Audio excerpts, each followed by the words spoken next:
I'd like to start by briefly explaining the different types of therapeutic interchange options. The first are direct generics. A direct generic is a drug that's identical to the original brand drug in chemical composition and thus does not require a new prescription to make the switch. For example, Lipitor and atorvastatin have the same chemical composition, so a pharmacist can switch a member from the brand to the generic without needing to consult with a prescriber. Second are generic drug alternatives. These are lower-cost medications that are generics but cannot be switched automatically. The prescriber must write a new prescription to authorize the switch. Third, we have preferred brands, which is a comparable brand drug and not a generic. These also require new prescriptions from the physician. Finally, we have over-the-counter medications. Members can go from a prescribed drug to an OTC comparable option, removing the need for a new prescription. Often, members or prescribers are unaware that an OTC is available. This is typically a more cost-effective option.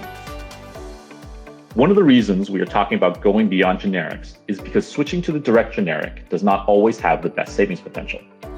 To show you how this can be the case, ConnectSure took a look at the formulary reference file maintained by CMS. This is a list of roughly 6,000 drugs available for Part D programs. Out of the 6,000 drugs, there are roughly 3,200 brands.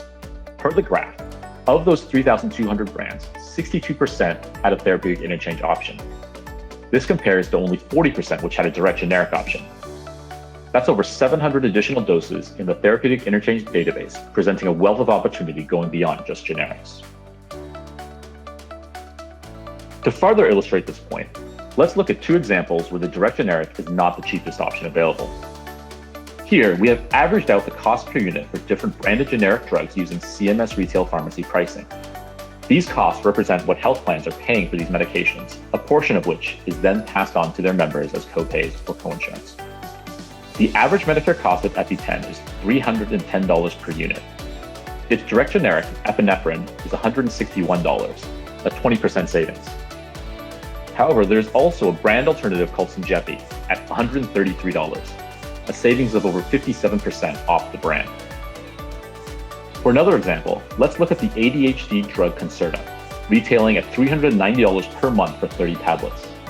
The generic methylphenidate is $179 for comparable dosage, a savings of 54%. Sounds great, but there is also a therapeutic interchange option of generic Adderall, requiring 60 tablets a month, but costing only $38 per month at this quantity. That is a savings of over 90% off the original brand Concerta. These examples show how important visibility into therapeutic interchange options can be for health plans and their members. In switching from Concerta to generic Adderall, there is over $350 per month in savings, a significant cost reduction over time. In total, when looking at the over 6,000 medications on the CMS apparatus, we determined that roughly half had potential lower cost alternatives in the market.